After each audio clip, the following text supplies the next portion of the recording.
దేవుని ఆశ్చర్య కార్యములను అందరూ చూడాలండి, కీర్తింతుము రండి.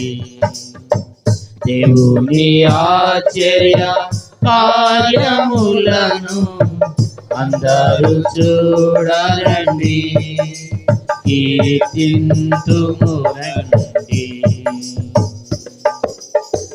ఆశ్చర్యకరుడు యేసే, ఆశ్చర్య క్రియలు చేసెను. ఆశ్చర్యకరుడు యేసే, ఆశ్చర్య క్రియలు చేసెను.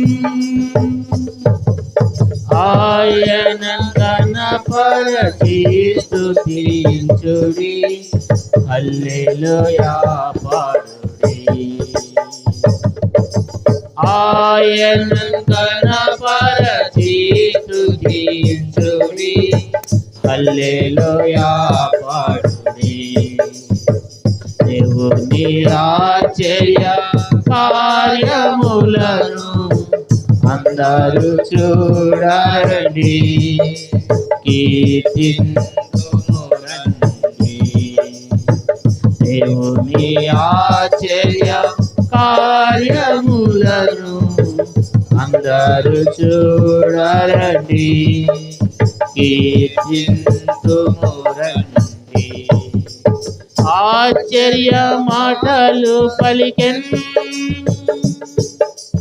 అనేకులకు ఆశ్చర్యమాయెను. ఆశ్చర్య మాటలు పలికెను,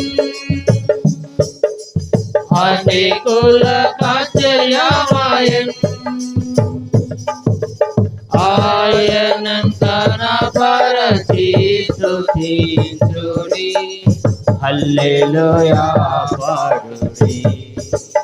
ఆయన కనపరచి స్తుతించుడి, హల్లెలూయా పాడుడి.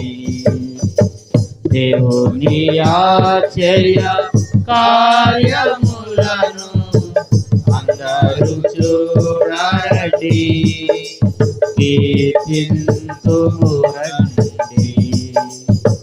దేవుని ఆశ్చర్య కార్యములను అందరూ చూడాలండి, కీర్తింతుము రండి. ఆశ్చర్యకరుడు పిలిచెను, ఆలకించి రమ్ము వేగమే. ఆశ్చర్యకరుడు పిలిచెను, ఆలకించి రమ్ము వేగమే. అద్భుతములను అనుభవించి, హల్లెలూయా. అద్భుతములను అనుభవించి పాడుము, హల్లెలూయా. దేవుని ఆశ్చర్య కార్యములను అందరూ చూడాలండి, కీర్తింతుము రండి. దేవుని ఆశ్చర్య కార్యములను అందరూ చూడాలండి, కీర్తింతుము రండి. దేవుని వాక్యముల నుండి యెషయా గ్రంథం 9వ అధ్యాయము 6వ వచనంలో, యెషయా గ్రంథం 9:6, ఏలయనగా మనకు శిశువు పుట్టెను, మనకు కుమారుడు అనుగ్రహింపబడును, ఆయన భుజం మీద రాజ్యభారముండును.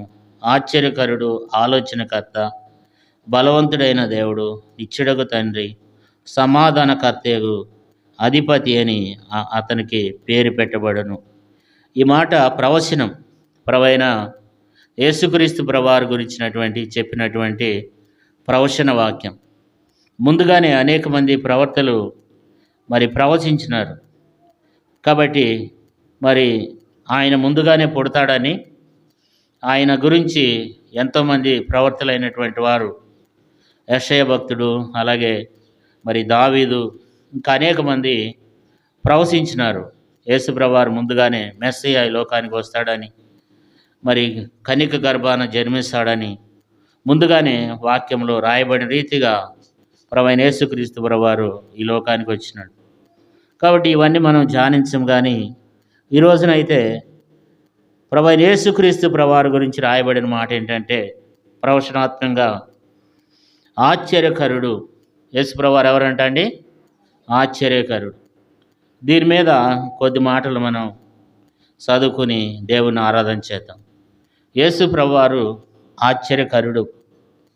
ఆయన ఎంతగానో ఆశ్చర్య కార్యాలు చేసే దేవుడు. యేసుక్రీస్తు ప్రభువారు ఎంతగానో ఆశ్చర్యకరుడు.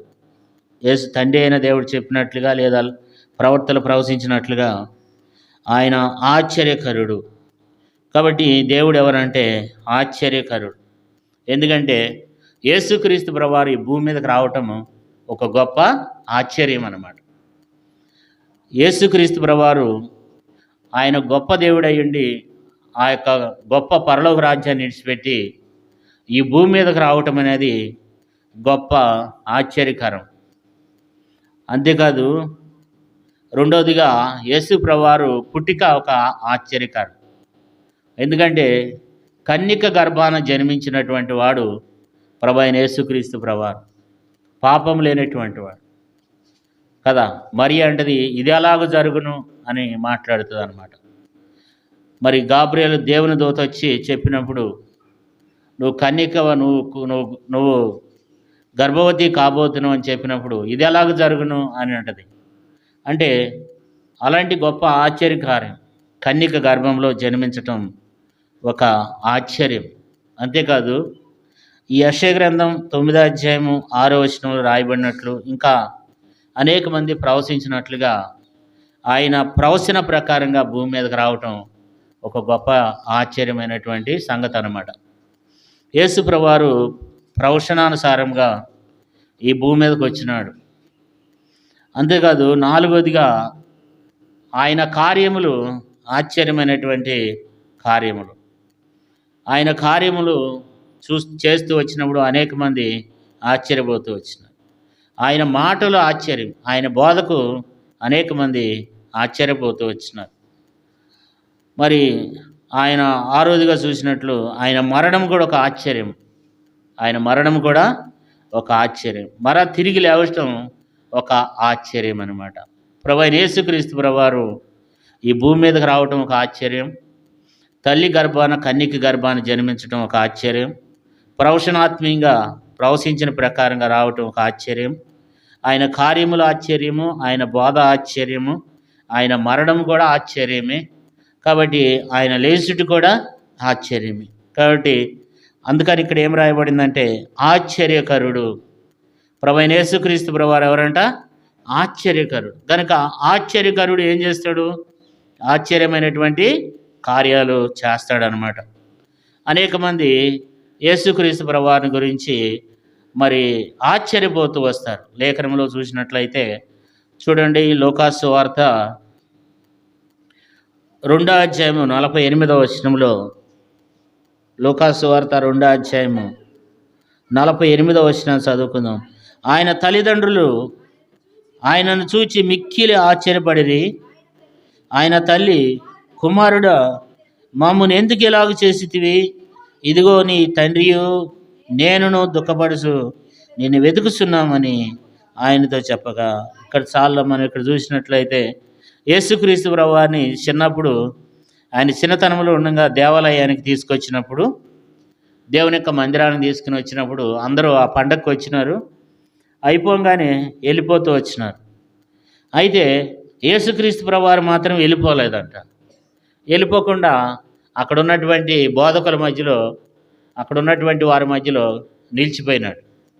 తల్లిదండ్రులు ఒక దిన ప్రయాణం చేసి ఆ కుమారుడు ఉంటాడు కదా అని అనుకున్నారు అన్నమాట. చూస్తే యేసు ప్రభువారు అక్కడ కనిపించలేదు. మరలా వచ్చి చూసేసరికి యేసుక్రీస్తు ప్రభువారిని మరలా ఎత్తుక్కుంటూ వారు ఏం చేస్తూ వచ్చినారంటే 46వ వచనంలో రాయబడింది, వచ్చి చూసినప్పుడు 3 దినములైన తర్వాత ఆయన దేవాలయంలో బోధకుల మధ్యన కూర్చుండి వారి మాటలను ఆలకించుచు వారిని ప్రశ్నలు అడుగుచుండగా మనం ఇక్కడ చూసినట్లయితే యేసుక్రీస్తు ప్రభువారు 3 దినములు వాళ్ళు మరలా తిరిగి వచ్చేసరికి 3 దినాలు చూస్తే ఎక్కడున్నాడు అని అంటే బోధకుల మధ్యలో కూర్చుని ఉన్నాడు. వారిని చిన్నతనంలోనే వారిని ప్రశ్నలు అడుగుతూ ఉన్నాడంట. అందుకని తల్లిదండ్రులు ఏం చేస్తూ వచ్చినారంటే చూడండి, చదువుకుందాం. లేదా 47 ఆయన మాటలు వినిన వారందరూ ఆయనకు ప్రజ్ఞకు ప్రత్యుత్తరమునకును విస్మయమందిరి. 48 చూడండి, ఆయన తల్లిదండ్రులు ఆయన చూచి మిక్కిలి ఆశ్చర్యపడిరి. సాలమన్ ఇక్కడ చూసినట్లయితే తల్లిదండ్రులు చూసి మిక్కిలి ఆశ్చర్యపడుతూ వచ్చినారు, ఎంతగానో ఆశ్చర్యపోతూ వచ్చినారు. ఏంటి సంగతి అని చెప్పి ఆశ్చర్యపోయినట్లుగా దేవుని వాక్యంలో రాయబడుతూ వచ్చింది ప్రియులారా కదా. కాబట్టి ఆశ్చర్యం తర్వాత ఆయన మాటకు ఆశ్చర్యం. చదువుకుందాం చూడండి దేవుని వాక్యంలో మార్కు సువార్తలో, మార్కు సువార్త 6వ అధ్యాయము, మార్కు సువార్త 6వ అధ్యాయము, మార్కు సువార్త 6వ అధ్యాయము. ఇక్కడ కూడా ఒక మంచి మాట ఉంటుంది. మార్కు సువార్త 6:2 చూడండి.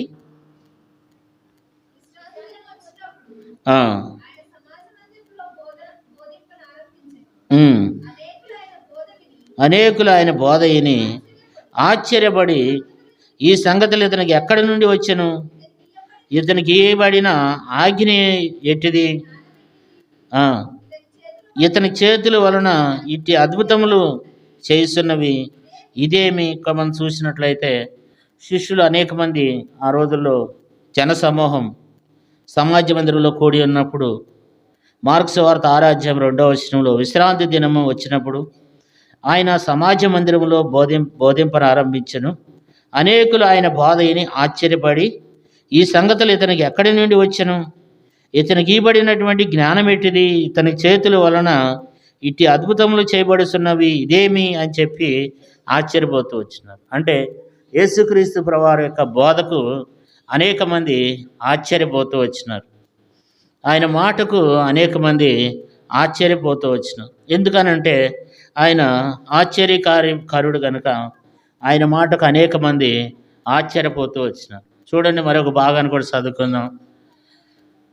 మత్తయి సువార్త 8వ అధ్యాయం 27వ వచనం. మత్తయి సువార్త 8:27. ఆ మనుషులు ఆశ్చర్యపడి ఈయన ఎట్టివాడు, ఈయనకు గాలియు సముద్రము లోబడుతున్నవని చెప్పుకునేది. కాబట్టి యేసు ప్రభువారు చేసేటువంటి కార్యాలకు వాళ్ళు ఆశ్చర్యపోతూ వచ్చినారు. ఒకసారి యేసు ప్రభువారు సముద్రం మీద నడుచుకుంటూ వస్తున్నప్పుడు, యేసు ప్రభువారు సముద్రంలో ప్రయాణం చేస్తున్నప్పుడు సముద్రం మీద పెద్ద తుఫానులు వేసి ధోని అలల చేత కప్పబడిందనమాట. మార్కు సువార్త 8వ అధ్యాయము 23, 24, 25 వచనాల్లో చూసినప్పుడు అక్కడ సముద్రం మీద ఆ ధోని మీద తుఫాను రేగినప్పుడు గాలి లేచి సముద్రమును మరి తుఫాను లేచి ఆ ధోని అంతా కూడా అలల చేత నింపబడుతూ వచ్చినప్పుడు యేసు ప్రభువారు లేచి గాలిని గద్దించినాడంట. 26వ వచనం చూడండి. అందుకైన అల్ప విశ్వాసులారా మీరెందుకు భయపడుతున్నారని వారితో చెప్పి లేచి గాలిని సముద్రమును గద్దింపుగా మిక్కిలి నిమ్మలమైన. యేసు ప్రభువారు ఆ సముద్రంలో ప్రయాణం చేస్తున్నటువంటి దినముల్లో వెంటనే తుఫాను గాలి వచ్చింది, అలలు సముద్రం మీద అలలు వస్తున్నాయి, వర్షం వస్తుంది. వెంటనే యేసు ప్రభువారు ఏం చేసినాడంటే లేచి గాలిని సముద్రమును గద్దించినప్పుడు అవి నిశ్శబ్దమై నిమ్మలమయ్యి మిక్కిలి నిమ్మలమై మరి నిశ్శబ్దమయ్తూ వచ్చినాయంట. అందుకని 27వ వచనంలో ఆ మనుషులు ఆశ్చర్యపడి ఈయన ఎట్టి వాడో, ఈయనకు గాలియు సముద్రము లోబడుతున్నవని చెప్పుకుంటూ వచ్చినారు. ఎట్టివాడు ఈయనకు చూసినప్పుడు ఆశ్చర్యపోతూ వచ్చినారండి. ఇంత శక్తి ఎక్కడి నుంచి వచ్చింది, ఈయనకు సముద్రము గాలి ఏం చేస్తున్నాయి, లోబడుతున్నాయి, ఇంత శక్తి ఎక్కడి నుంచి వచ్చింది ఈయనకి అని చెప్పి ఆశ్చర్యపోతూ వచ్చినారు అన్నమాట. ఆయన కార్యములు ఎలాంటివంటే ఆశ్చర్యమైనటువంటి కార్యములు అన్నమాట. ఆయన అలాంటి ఆశ్చర్యమైనటువంటి కార్యములను ప్రభువైన యేసుక్రీస్తు ప్రభువారు చేస్తూ వచ్చినట్లుగా బైబిల్ గ్రంథంలో రాయబడుతూ వచ్చింది. ఆయన స్వస్థతకు ఆశ్చర్యపడ్డారు. చూడండి, చదువుకుందాం.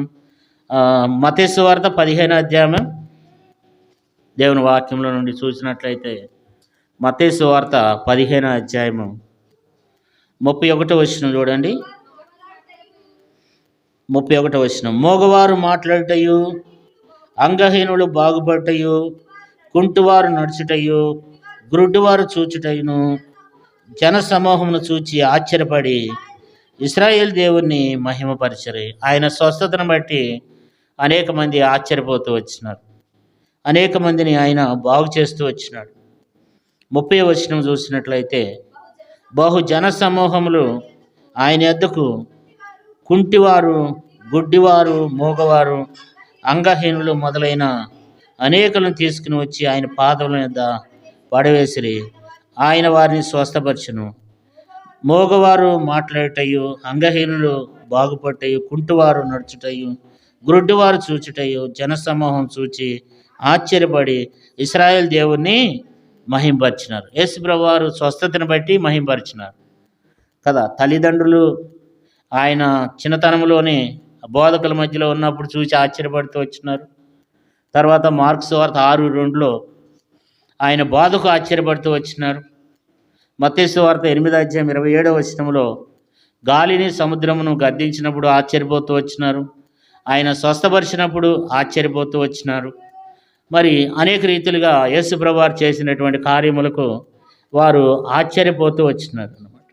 కారణం ఏంటంటే ఆయన ఆశ్చర్యకరుడు అనమాట. ఆయన ఆశ్చర్యకరుడు కనుక అనేక మంది ఏం చేస్తూ వచ్చినారంటే ఆశ్చర్యపడిపోతూ, ఈయన ఎలాంటి వాడు, ఎలాంటి గొప్ప కార్యాలు చేస్తున్నాడేంటి, ఈయన ఎంత శక్తివంతుడు, ఎంత బలమైనటువంటి వాడు అని చెప్పి అనేక మంది ఏం చేస్తున్నారంటే ఆశ్చర్యపోతూ వచ్చినారు. యేసుప్రభువు వారు ఏ కార్యం చేసినా అనేక మంది ఏం చేస్తూ వచ్చేవాళ్ళంటే ఆశ్చర్యపోతూ వచ్చేవాళ్ళు అనమాట. చూడండి, మత్తయి సువార్త 21వ అధ్యాయం 20లో,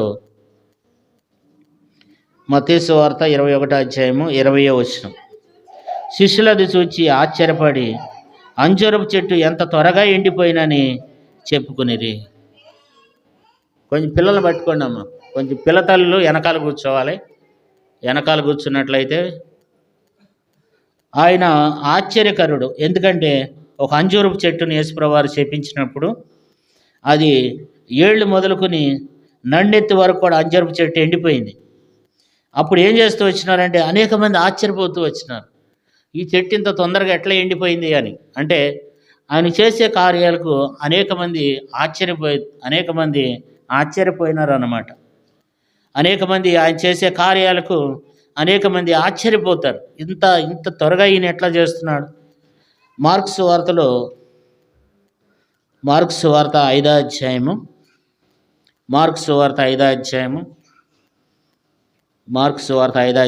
20వ వచనం,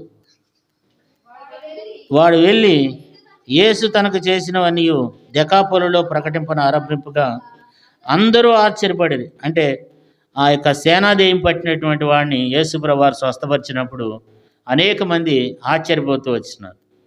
అరే, వీడు ఇన్ని రోజుల నుంచి తను తానే గాయపరుచుకుంటున్నాడు, వస్త్రాలు ఉండేవి కాదు, వాడికి ఇల్లు ఉంది కానీ ఇంట్లో ఉండేవాడు కాదు, వాడు ఎప్పుడు సమాధుల్లోనూ ఉండేవాడు, కేకలు వేస్తూ ఉండేవాడు, రాళ్లతో తాను గాయపరుచుకుంటూ ఉండేవాడు. మరి ఇంత తొందరగా వీడు వస్త్రాలు ఎట్లా ధరించుకున్నాడు, వీడు ఎట్లా బాగుపడ్డాడు, ఎంత చక్కగా వీడు బాగుపడ్డాడు, ఎలాంటి స్థితిలోనికి వచ్చినాడు అని చెప్పి అనేక మంది ఆశ్చర్యపోతూ వస్తారన్నమాట. కాబట్టి ఆయన కార్యాలకు ఆశ్చర్యపోతూ వచ్చినారు.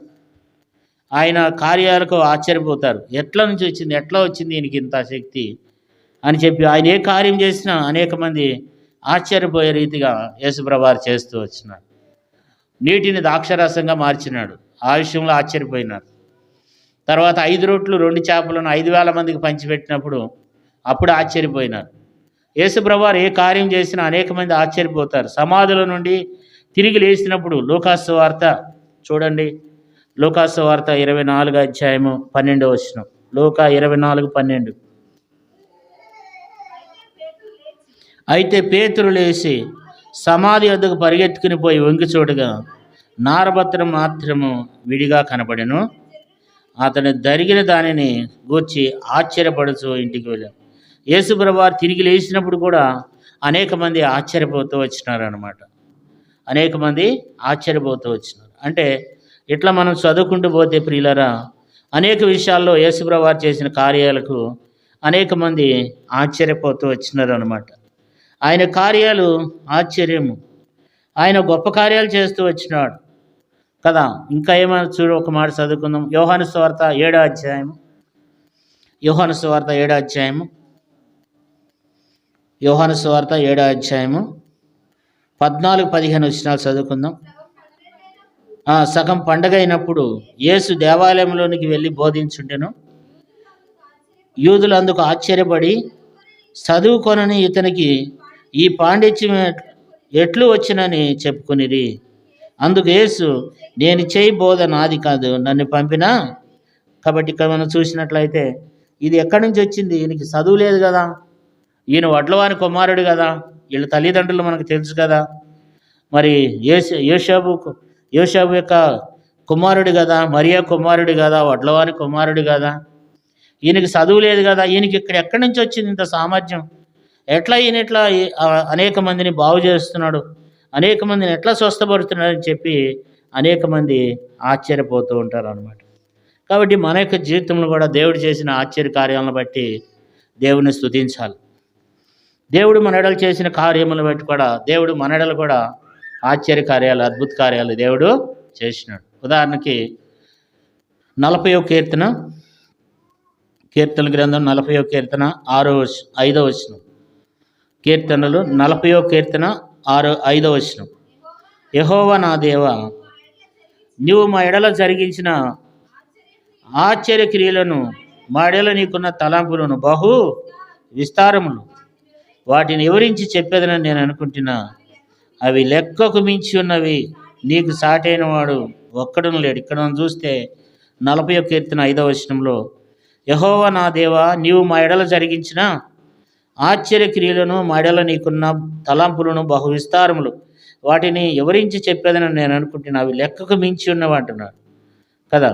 కాబట్టి ఏమంటున్నాడు అంటే 40వ కీర్తన 5వ వచనంలో, యెహోవా నా దేవా, నీవు మా ఎడల జరిగించిన ఆశ్చర్య క్రియలను, కాబట్టి మా ఎడల నీకున్న బహు తలంపులను, బహు విస్తారములు, దేవుడు చేసిన మేలులు కదా.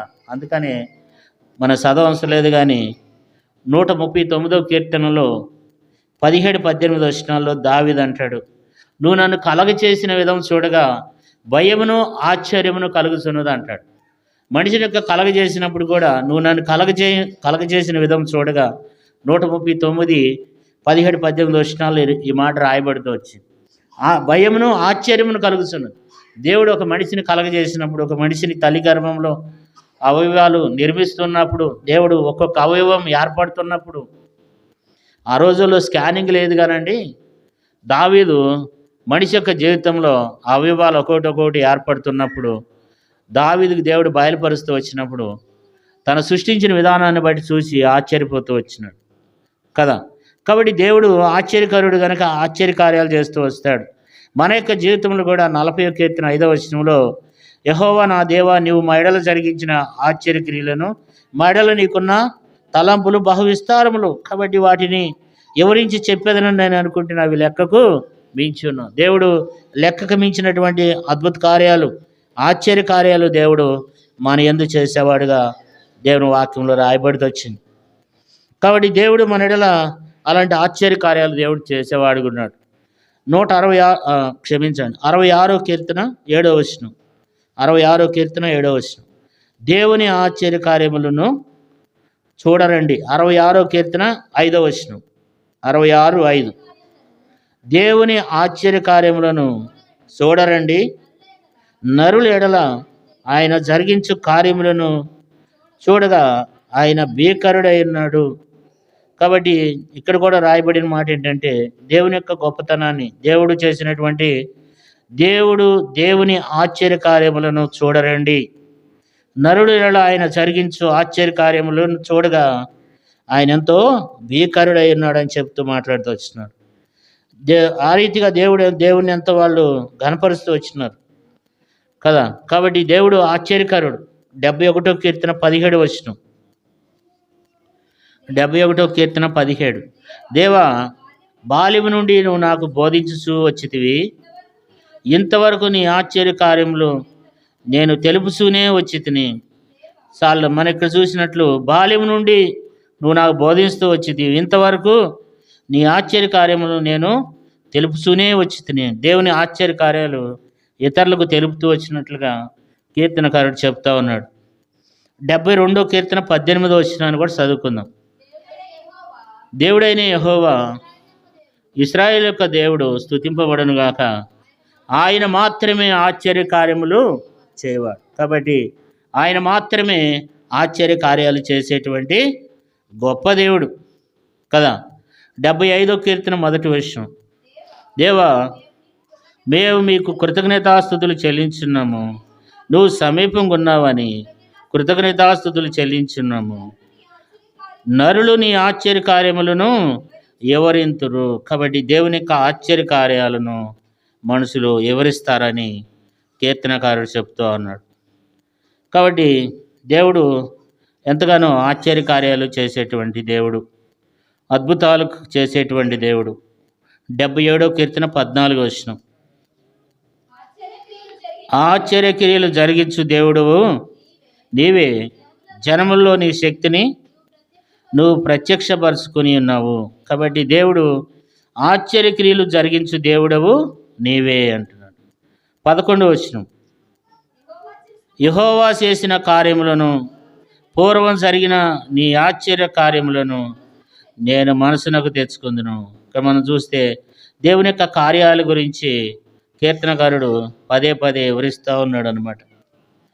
78వ కీర్తన 4వ వచనం.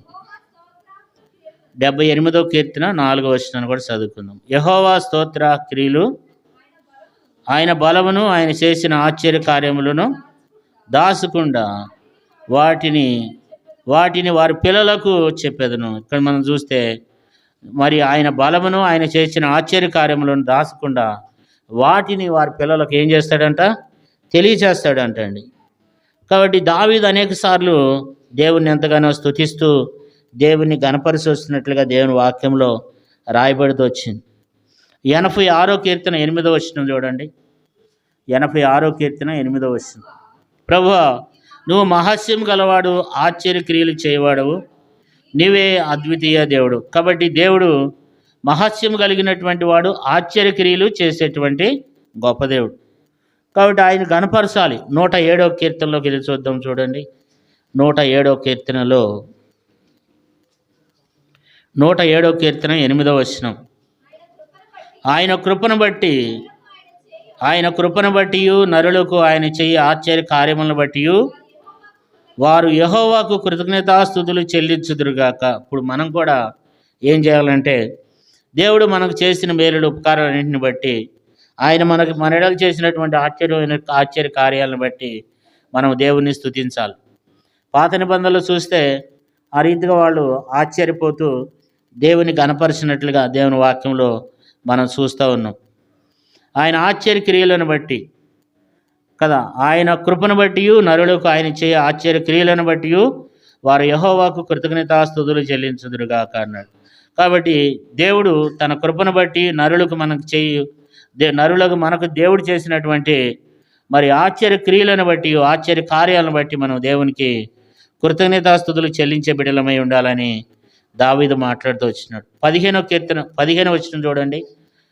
107వ కీర్తన 15వ వచనం. ఆయన కృపను బట్టి నరులకు ఆయన చేయ ఆశ్చర్య కార్యములను బట్టి వారు యెహోవాకు కృతజ్ఞతాస్తుతులు చెల్లించుదురుగాక. 21వ వచనం చూడండి. ఆయన కృపను బట్టి నరులకు ఆయన చేయి ఆశ్చర్య క్రియలను బట్టి వారు యెహోవాకు కృతజ్ఞతాస్తుతులు చెల్లింతురు. 31వ వచనం అందరూ కలిసి చదువుకుందాం. 31వ వచనం. ఆయన కృపను బట్టి నరులకు ఆయన చేయి ఆశ్చర్య కార్యములను బట్టి వారు యెహోవాకు కృతజ్ఞతాస్తుతులు చెల్లించుదురుగాక. కాబట్టి దేవుడు చేసిన కార్యములను, దేవుడు చేసిన మేలులన్నింటిని బట్టి దేవుణ్ణి ఎంతో ఆరాధించి దేవుణ్ణి మనం స్తుతించే వారంగా ఉండాలి. వీళ్ళు ఎందుకు ఆరాధన చేస్తూ వచ్చినారు, ఎందుకు దేవుణ్ణి స్తుతిస్తూ వచ్చినారంటే, దేవుడు వారి ఎడలు చేసిన కార్యములను బట్టి దేవుణ్ణి వారు గణపరుస్తూ వచ్చినారు, దేవుణ్ణి మహింపరుస్తూ వచ్చినారు కదా. ఏం మేలులు చేస్తూ వచ్చినాడు వారి ఎడల? దేవుడు గొప్ప కార్యాలను చేస్తూ వచ్చినాడు కదా. చూడండి 24వ వచనం. 24వ వచనం, 107వ కీర్తన 24వ వచనం. యెహోవా కార్యములను సముద్రంలో ఆయన చేయ అద్భుతమును చూచిరి. ఆయన చలవిగా తుఫాను పుట్టెను, అది దాని తరంగములు పైకెత్తెను. వారు ఆకాశం వరకు ఎక్కుసు, అగాధం నుండి దిగుచుండిరి. శ్రమ చేత వారి ప్రాణం కరిగిపోయిను. మత్తులైన వారి వలె వారు ముందుకు వెనుకకు దొర్లుసు ఇటు అటు తూలుచుండిరి. వారు ఎటూ తోసకై ఉండిరి. దేవుని వాక్యంలో చూస్తే వాళ్ళు ఎటూ త్రోసనటువంటి స్థితిలో దేవుడు వారి ఎడలు చేసిన కార్యాలను ఇక్కడ రాస్తూ వచ్చినాడు అనమాట. వాళ్ళు ఏం చేయాలో తెలియని స్థితిలో శ్రమ వచ్చినప్పుడు 28వ వచనం, శ్రమకు తాళలేక వారు యెహోవాకు మొరపెట్టిరి. ఆయన వారి ఆపదల నుండి వారిని విడిపించెను. ఆయన తుఫానును ఆపివేయగా దాని తరంగములు ఆగిపోయాను. అవి నిమ్మలమైనవి, వారు సంతోషించిరి. వారు కోరిన రేవునకు ఆయన వారిని నడిపించెను. దేవుడు చేసిన మేలుని బట్టి దేవుడిని వాళ్ళు ఎంతో గనపరుస్తూ వచ్చినారు. వాళ్ళు శ్రమకు తాళలేక వారు దేవునికి మొరపెట్టినప్పుడు ఆయన వారి ఆపదల నుండి వారిని విడిపించి దేవుడు తుఫాను ఆపివేసి దాని తరంగములను అణిచివేసినట్లుగా చూస్తున్నాం. అంటే తుఫాన్ అనే దానికి సాదృశ్యం ఏంటంటే కష్టాలు, బాధలు, శ్రమలు, ఇబ్బందులు, వీటన్నిటి నుండి దేవుడు తన ప్రజలైన వారిని కాపాడుతూ వచ్చినాడు. దేవుడు మనలను కూడా దేవుడు ఇంతవరకు కాపాడి తన రెక్కల కింద భద్రపరిచి దేవుడు ఎంతగానో మనడలు కూడా అనేక మేలులు, ఉపకారాలు చేస్తూ వచ్చినాడు అనమాట. అందుకని దేవుని మనం గణపరిచిన వారమై దేవుణ్ణి మహింపరిచే బిడలంగా నీవునే మనం కలిగి ఉండాలని దేవుని వాక్యంలో రాయబడుతూ వచ్చింది కదా. కాబట్టి దేవుని ఎంతో మనం గణపరచాలి, దేవుని మనం స్తుతించాలి.